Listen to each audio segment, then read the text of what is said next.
I'm going to take this guy and we're going to ink him, but I'm going to try to lighten up some of these pencil lines a little bit so that my ink has someplace to go as I'm hitting these lines.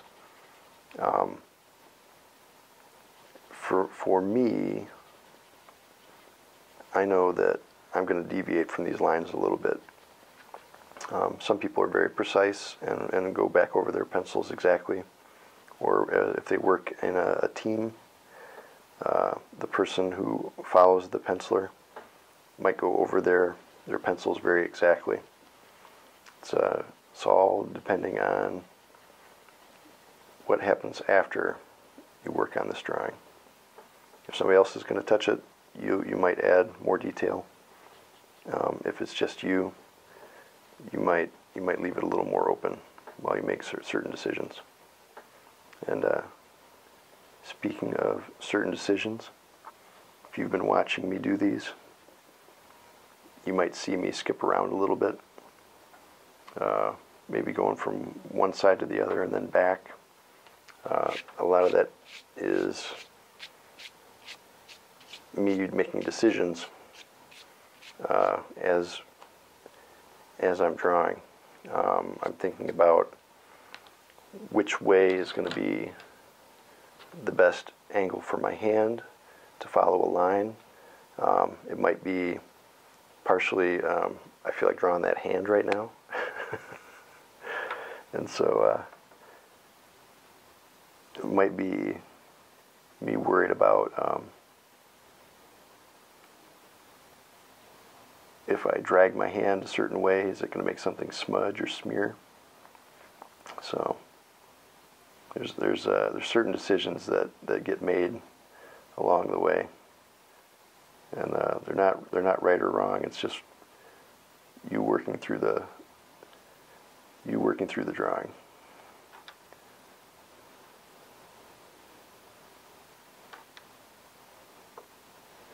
Now, it's probably not the best idea for me as a right-handed person to start all the way on the right, because I might smear some ink if I do that.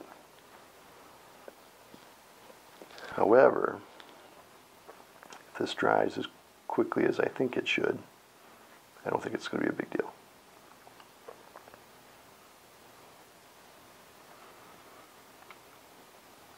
I'm going to try to ink this guy a little fast and a little loose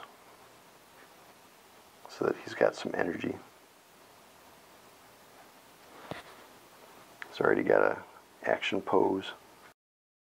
Any guy with an action pose probably want to try to keep that energy level a little bit high. Just give a couple little wrinkles in that sash. And I think it just, a little bit here and there about clothing. Clothing is always tricky because it's got folds and shadows and a lot of different things in it that they don't really happen when you're drawing super heroic anatomy.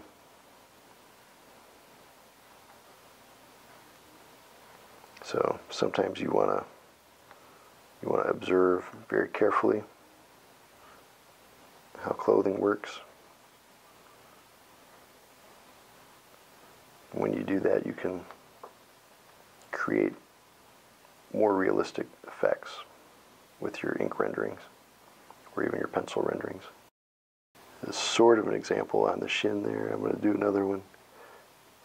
I'm going to correct this leg, I hope, a little bit. It's got a little bit of a funny angle left over from that original pencil drawing. Got some fingers here.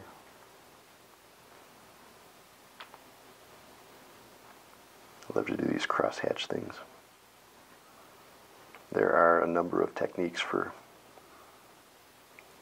creating patterns with pens and ink or pencil, and when you do those things, it can add a lot of visual interest or for depth, or even levels of shadow, which can be very nice and really enhance your drawing. Although those kinds of things, they take a little bit of practice to make them look right. I have sketchbooks. I've seen other people, they have sketchbooks full of just them cross-hatching or doing patterns to see what they'll look like.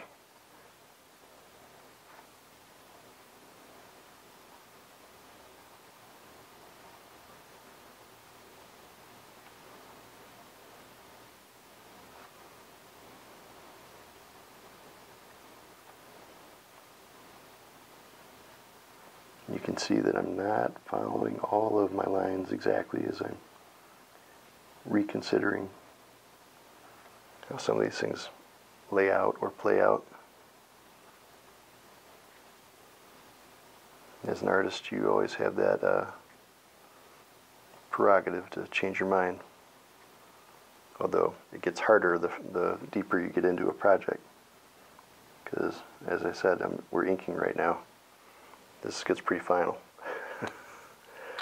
That's most of it right there. So I'm going to go back in with my pencil eraser. There we go.